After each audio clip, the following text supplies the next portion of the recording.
The Beatles frequentemente são considerados a maior banda de todos os tempos, ou por muitos pelo menos uma das mais influentes. Eles foram a primeira banda a realizar um show em um estádio, pioneiros na gravação de clipes para divulgar suas músicas, principalmente a partir de 1966, quando eles pararam de fazer shows ao vivo e focaram em músicas de estúdio, que inclusive trouxe diversas inovações e técnicas que não eram comuns na época e que hoje em dia são muito utilizadas. Até na primeira transmissão de televisão global via satélite, os Beatles fizeram o encerramento com All You Need Is Love. E que maneira melhor poderia ter para encerrar um evento como esse, né?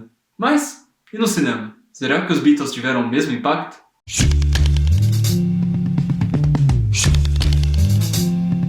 Mas antes eu queria dar um adendo, porque eu já sei que os Beatles bloqueiam consideravelmente quase tudo de conteúdo fora do canal deles, então se você puder me ajudar assistindo o vídeo até o final, divulgando, dando like, seria muito bom, porque o YouTube provavelmente não vai fazer isso por mim. Embora eu esteja tomando o máximo de cuidado para não tomar bloco, eu acho que o vídeo vai pegar direitos autorais e eu vou ter problemas com isso. Outro adendo é que, teoricamente, os Beatles têm 5 filmes, onde o quinto seria o documentário Let It Be. Mas com a chegada de Beatles Get Back lá no Disney Plus, eu acho que vale a pena um vídeo falando de Let It Be e Get Back como documentários separados, embora Let It Be seja o único filme dos Beatles que ganhou um Oscar de melhor trilha sonora. And the winner is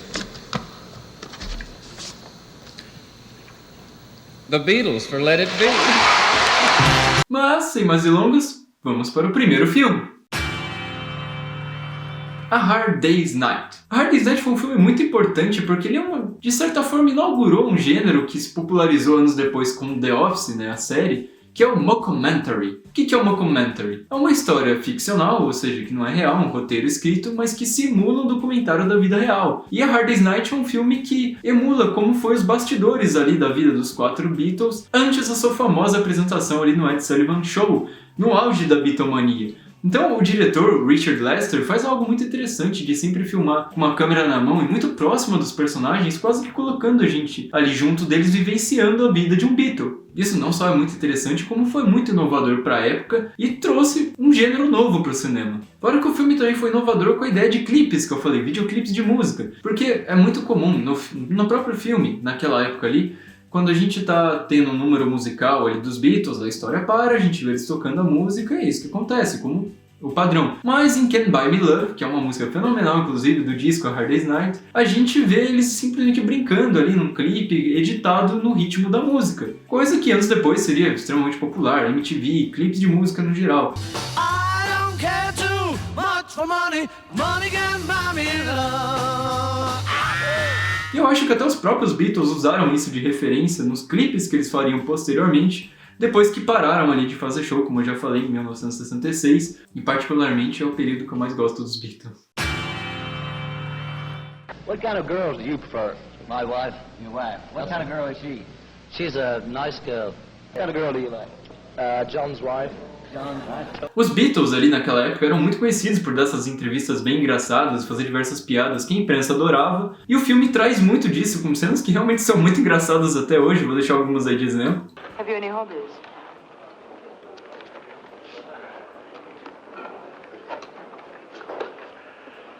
No, actually, we're just good friends. What would you call that hairstyle you're wearing? Arthur.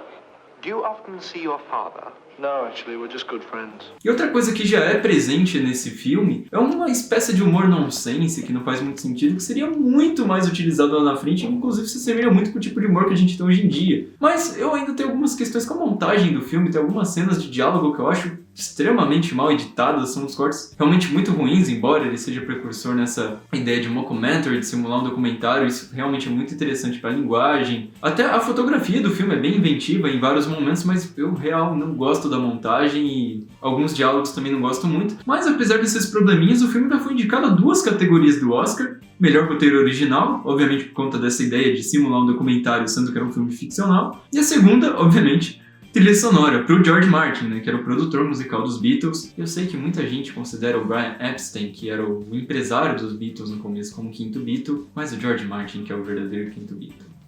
Joguei no ar. E agora, a gente vai pro segundo filme dos Beatles.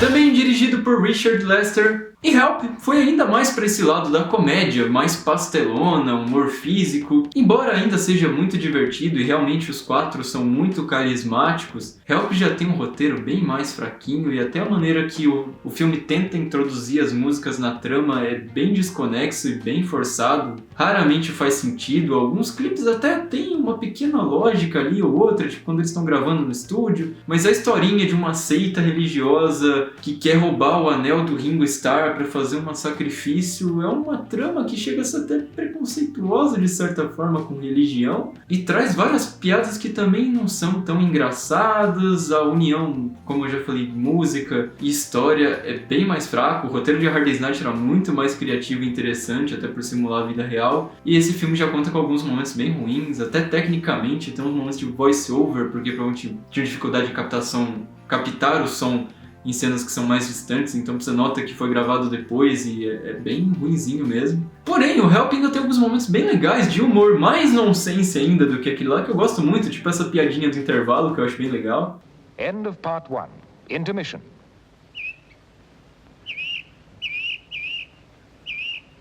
End of intermission.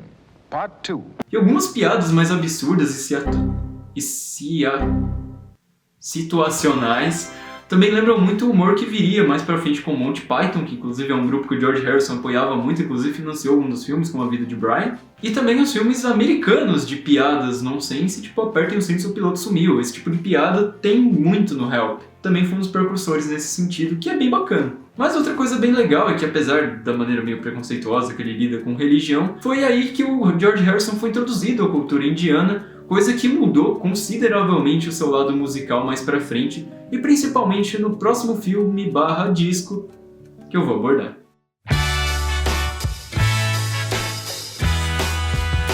Embora esse filme seja muito menos comentado que o Help e a Hard Day's Night, eu adorei Magical Mystery Tour. Esse, diferentemente dos dois primeiros filmes, foi dirigido pelos próprios Beatles, majoritariamente ali pelo Paul McCartney, embora o Ringo também tenha participado um pouco por causa da grande paixão dele por fotografia, mas foi mais um projeto do Paul ali, embora todos sejam acreditados como diretores. Esse filme é muito pouco comentado, mas eu achei ele fascinante. Porque se nos outros filmes já tinha um pouco dessa ideia meio bizarra de tentar misturar os clipes com outras coisas, mas tentar buscar uma justificativa na trama e que às vezes ficava forçado, esse filme simplesmente joga tudo pro ar numa história que não tem pé nem cabeça. É quase um filme surrealista que lembra muito os filmes do Luis Buñuel ou até do David Lynch mais recentemente. Eu sei que pode parecer meio exagerado, mas cara, é muito isso. E até na minha interpretação The Magical Mystery Tour, né, essa viagem mágica misteriosa, sendo representada por um ônibus, é como se fosse eles embarcando numa viagem lisérgica após usar muitas substâncias ilícitas que eles estavam começando a conhecer nessa época. E isso gera cenas extremamente inventivas e completamente malucas, uma câmera quase na cara dos personagens, tem erro de gravação, ou eles começando a gravar, e o filme simplesmente não explica o porquê dessas cenas, a própria história não faz o menor sentido, e eu acho tudo isso muito interessante. Ao mesmo tempo, a maneira que entram as músicas me fez gostar ainda mais do Magical Mystery Tour, que também é um disco não muito comentado dos Beatles, mas eu amo esse álbum, e passei a gostar ainda mais com esse filme. Olha as composições de A Fool on the Hill, por exemplo. É muito bonito, e tem algumas cenas, inclusive, uma em específico que me lembrou isso aqui, ó. O meu filme favorito de todos os tempos. Eu até vou deixar a comparação das duas cenas aí. E o que mais me deixou encucado é que a Magical Mystery Tour é de 1967. 2001 veio só um ano depois, em 1968. E essas duas cenas são muito parecidas, mas 2001 levou 4 anos para ser feito, então isso é só uma grande coincidência. Mas muito legal ver que os Beatles fizeram uma cena muito semelhante com algo que o Kubrick, um dos maiores diretores de todos os tempos, iria fazer. Fora que o filme tem cenas bem malucas, tipo essa do pesadelo, eu acho bizarro, mas é muito interessante. O clipe de I'm the Walrus é uma das coisas mais esquisitas e bacanas que os Beatles já fizeram. Mas pra mim, o destaque visual do filme fica pra direção do Ringo Starr, que era fotógrafo, gostava muito de fotografia, em Blue Jay Way, da música do George Harrison, que também já tem forte influência da cultura indiana. E olha só os visuais desse clipe, e essa música também é fenomenal. Vou tentar deixar o trechinho se o YouTube me permitir.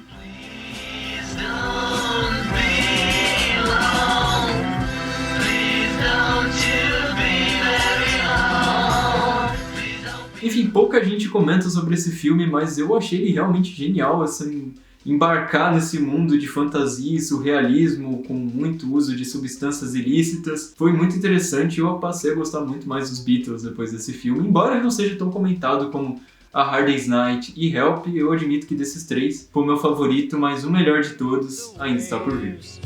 In our yellow submarine. E agora, pra mim, a gente chega no que é a grande obra-prima dos Beatles no cinema, e eu não sei como eu não assisti esse filme antes, Yellow Submarine. Tudo que eu falei que eu gostei em Magical Mystery Tour, o humor esquisitão, o surrealismo, as viagens psicodélicas, o uso das músicas, é levado à perfeição em Yellow Submarine. Fora a originalidade dessa animação, com esse estilo bem psicodélico e colorido, e uma história que é muito bacana. Fora que tem alguns momentos que são o que o Scorsese chamaria de puro cinema, como quando o filme usa Eleanor Rigby. Você não sabe o que é Eleanor Rigby? Olha o trechinho. Look at all the lonely people. Mas não só essa música, a maneira com que os roteiristas conseguiram encaixar a maior parte das músicas dos Beatles nesse filme é muito bonito. Inclusive a música sendo usada para derrotar os vilões do filme com All You Need Is Love é lindo, sabe? Me deixou arrepiado e até emocionado de ver. Yellow Submarine, essa animação diferentona que não é exatamente para crianças, e as próprias piadas são muito boas, tem alguns jogos de palavras que são muito bacanas, piadas com a língua inglesa. Inclusive, acho que até deve dar uma certa confusão vendo o filme dublado ou até legendado em português, porque muitas piadas são de sonoridade da língua inglesa e eu achei isso muito bom. O humor desse filme é muito refinado. E ele também trata temáticas bem adultas, então é um filme muito eficiente, tanto para crianças quanto para adultos, e isso é muito inovador, porque isso não era comum na época. As animações, até muito por conta da Disney, eram geralmente direcionadas só ao público infantil. E Yellow Submarine foi uma dessas primeiras animações a mostrar que esses filmes também poderiam ser feitos para o público mais velho. Outra coisa é que o Yellow Submarine foi extremamente influente é as diferentes técnicas de animação, né? Então, se você ficou impressionado, assim como eu, assistindo Homem-Aranha no Aranhaverso, que vai alternando a animação de acordo com os multiversos, Yellow Submarine fez isso lá atrás e com técnicas extremamente inovadoras, colagem, animação psicodélica, troca de cores, experiências ali com semi-3D, é muito interessante.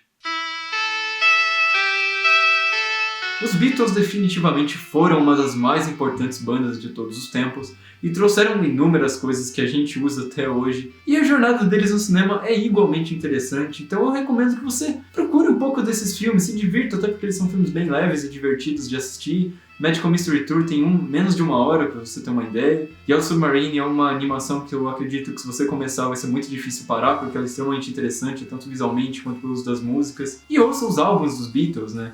Yellow Submarine fala de vários álbuns, Revolver, Sgt. Pepper's, que são álbuns realmente fenomenais, então vale a pena ouvir os 13 álbuns que eles deixaram em apenas 8 anos de carreira. Pois é, os Beatles são considerados a maior banda de todos os tempos, eles existiram por apenas 8 anos, imagina se tivesse durado mais, né? Mas o bom é que eles acabaram no momento certo e puderam deixar a gente com essas obras que influenciaram o mundo até os dias de hoje.